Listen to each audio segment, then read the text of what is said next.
Greetings, everyone. Thank you for making the time to join us today and watch this video. My name is Carlos Hip, and I've been a Salesforce consultant for over 5 years and have done extensive work with flows. Today, we'll be covering the topic of consolidating Salesforce automations. Specifically, I will be discussing the scenario where multiple after-save flows run and perform an update on the record that triggered them. This results in an increased usage of resources and is magnified when multiple records are updated at the same time. This is one of the reasons why process builders are so inefficient and are being phased out. As a reference, there are per transaction limits to flows that should be followed and kept in mind as you design and build your flows. That said, let's jump into our discussion and demo. All right, for the purpose of this demo, we have a custom object with 3 number type fields and their corresponding decimal value fields. What this automation will simply do is when these fields are updated, their corresponding decimal values are updated as well. We're also going to be bulk updating 30 records at a time, so we have more representative numbers to look at. So before we dive in, I'm just going to clear our debug log, which I've already set up, so we can get started. So the first thing we're going to do is run the automation based on process builder, right? So this first decision is just made to so that only specific records, which are the ones I have on my list view, will run through this entire process. So in typical fashion, if the specific field, the number value 1 is updated, then the decimal value 1 is updated as well. And all I'm doing is executing a mathematical function on the field to update the value. All right. So same thing for decimal 2 and same thing for decimal 3. All right. So let's go ahead and bulk update these. I'm just going to cycle through the 2, 4, 6 values that I have here, just to keep them consistent.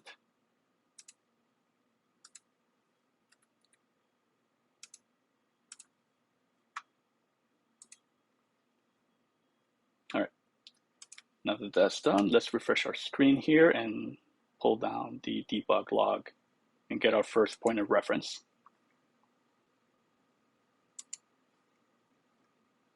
All right. So first point of reference is when we execute via process builder. And we're going to look at this section right here. So if you notice, so we have 3 SOQL queries executed, 90 SOQL query rows, which is expected. We did 30 records, and there were 3 updates done on the process builder, so that's 90. DML statements 3, 1 for each of our record updates in our decision element. 90 DML rows, because it's 3 DMLs, 4 times 90 times 30 records, that's 90. And then CPU time is 271. All right. So let's go ahead and deactivate this. And let's take a look at how we could do this in a flow. So you could have one individual flow run for each of these decision elements, right? So one flow that executes only when the number value 1 is updated, another flow when only number 2 is executed, and so forth. For initial simplification, what I have done is created a single flow where I am evaluating in a sequential manner each of the number values if they've changed. I've also updated, or I've also set the input criteria for the flow so that it only executes for those records that I have on my list view and when any of the 3 numerical fields are changed. All right, so we take a closer look. Sequentially, I'm evaluating if each number value is changed. Number value 2, and number value 3. And if it is changed, then I go ahead and do a record update on the triggering record where where the decimal value 1 is set to the calculated value, which I'm just using a formula in this scenario. So keeping in mind that, yes, this example can really be done in a before save trigger flow. For simplicity purposes, I'm doing it as an after save, and we can assume or pretend that we are having other more complex calculations that involve the use case of after save trigger flow. All right, so let's go ahead and activate this. And let's come back here. All right, so I'm gonna do 6, 2, and 4. All right, let's go ahead and save.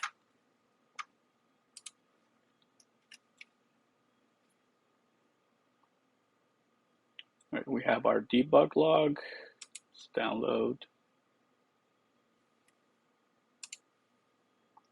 All right, so let's do our comparison between what our process builder execution was and what our flow execution was. All right, so we're still doing 3 DML statements as expected. We're still also updating 90 rows as expected. Right? However, the CPU time has improved drastically just because of the efficiency that flows bring to the table. Right, 155 milliseconds versus 271.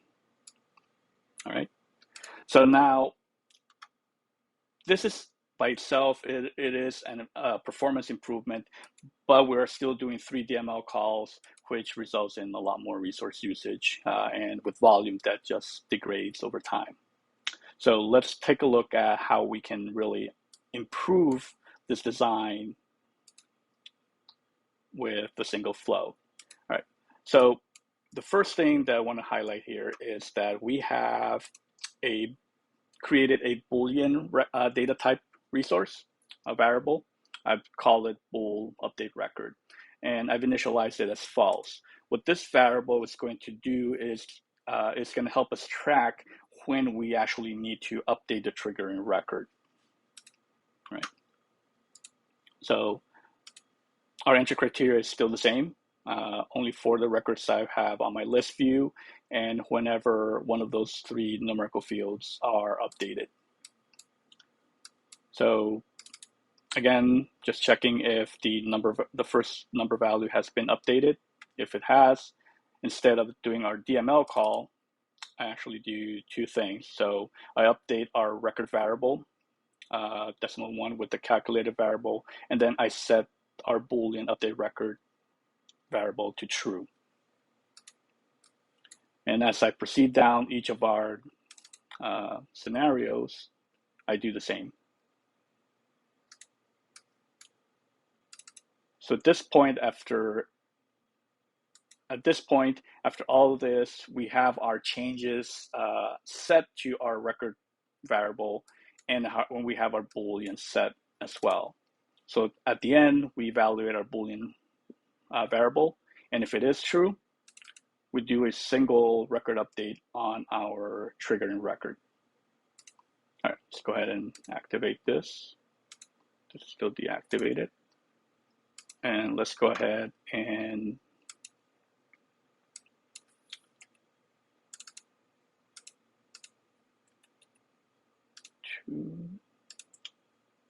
make this 4, make this 6.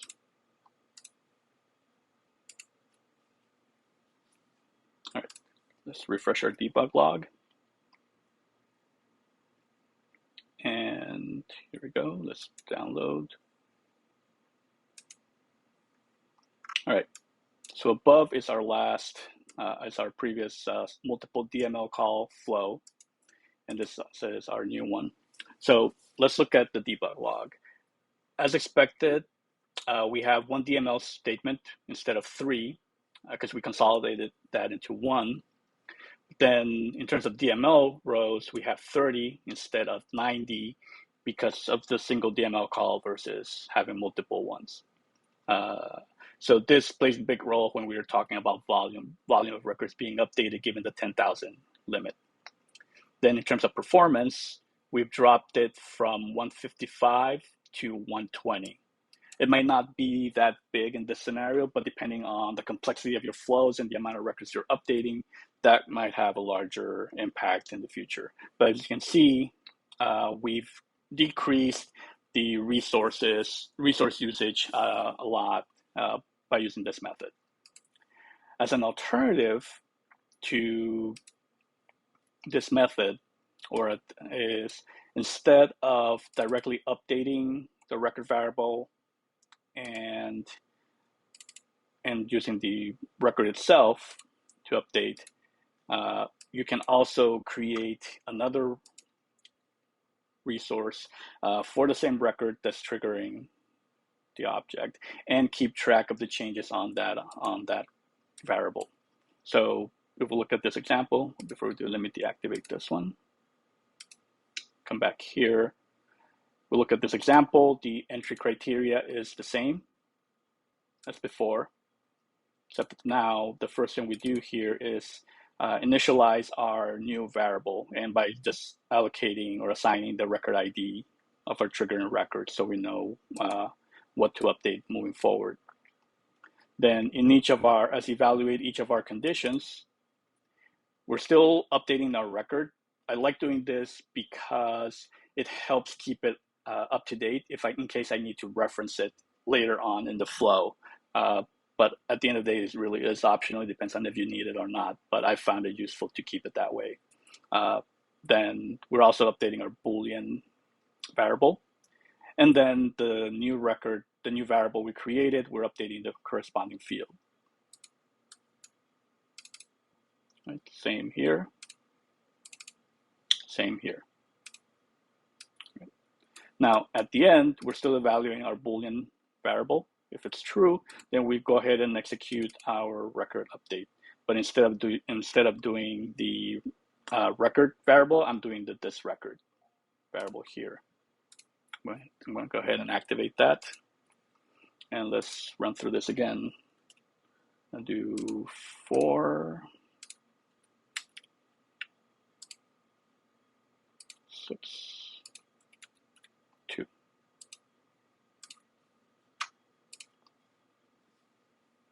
Right. Gone ahead and saved. Let's pull the debug log.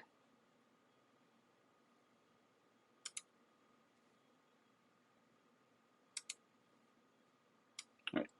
So this is our last debug log with the updating of the record variable, and below here is our update for the new variable that we created. So if you notice, we're still only using one DML statement. We're also only using 30 DML rows. The CPU time did go up for 6 milliseconds. I've had mixed experiences where sometimes it goes up, sometimes it goes down, but it hasn't really been something very significant. I would encourage you to test out both methods depending on your use case. Sometimes if you have more custom fields created on your object, that might be impacted and could affect performance. So I haven't seen very significant changes between one or the other, but it's always worth testing out one option versus the other as you're building it out. All right. So as you can see, this method allows us to consolidate our DML calls into one single DML call as we consolidate the after save trigger flows. Additionally, I would add that if you had a scenario where you are calculating a global value for your record, and you can also evaluate if that value has changed or not, and that can determine if you need to really update the record or not. So that is also something to keep in mind. Another scenario that I'm going to approach now, but I won't really do any automation execution on it, is related records. So let's say, for example, going back to your process builder, if along with updating the record, you are also creating a task. So this is what it could potentially look like in the future, in the conversion, and same input criteria, but instead of just updating the record, you are also creating a task. And I'm actually kept this very simple because I'm not really creating. I'm not really going to run the flow to create them. But essentially, you are creating a task record by setting whatever values are needed for it. So if this were to run for all three fields being changed, you're looking at 6 DML calls and at least with one record for each one, 6 DML records, right? So to consolidate this, you can do something like this, right? So let's start off with what are the new variables I've created to control this. So I still have my this record for the triggering record if you wanted to keep that approach. But then for the task, I actually have 3 new variables. First is a task record type. Second, I have a task template, which I use to establish preliminary or basic, the same values that need to be persistent across each of the records, each of the task records that need to be created. I'll elaborate a little bit more shortly. And last is a collection of task records to consolidate all the ones that need to be created. All right, so first thing that I do here is set the default values for my task template variable. In this scenario, in this example, I'm just establishing that the related ID for the task is the same as my triggering record, and then the owner is going to be the same owner of the record that's getting updated. All right. So in each scenario, in each condition that's evaluated, after I do my decimal value assignment, I do my task assignment. So my task resource variable first gets updated by setting it to the task template. So this essentially clears out whatever's in the var task variable and stores all the common fields that will need to be created for all tasks. And then I go ahead and customize whatever additional fields need to be updated, right? And then it's followed by adding that task variable to the collection.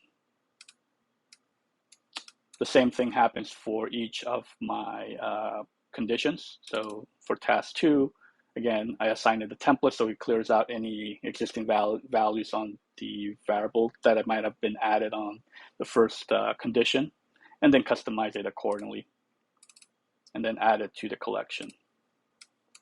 Same thing will happen for the third condition. Here is the condition we saw before for evaluating if we needed to update the Boolean, if we needed to update the triggering record. And then last, we're checking if our collection is null or not. And if it's not null, then we go ahead and create that as a bulk in one single DML call. You could consider having this decision element inside in here. It all depends on any other conditions that are occurring within your flow and your business processes. But it can go either way. It's pretty much optional how you perform it. It all depends. All right. This concludes the methodologies I've used in recent years for consolidating record updates, whether it's the same record or a related record for our trigger flows. So please leave any questions, comments on the video, and I look forward to talking to you in the future. Thank you very much and have a great day.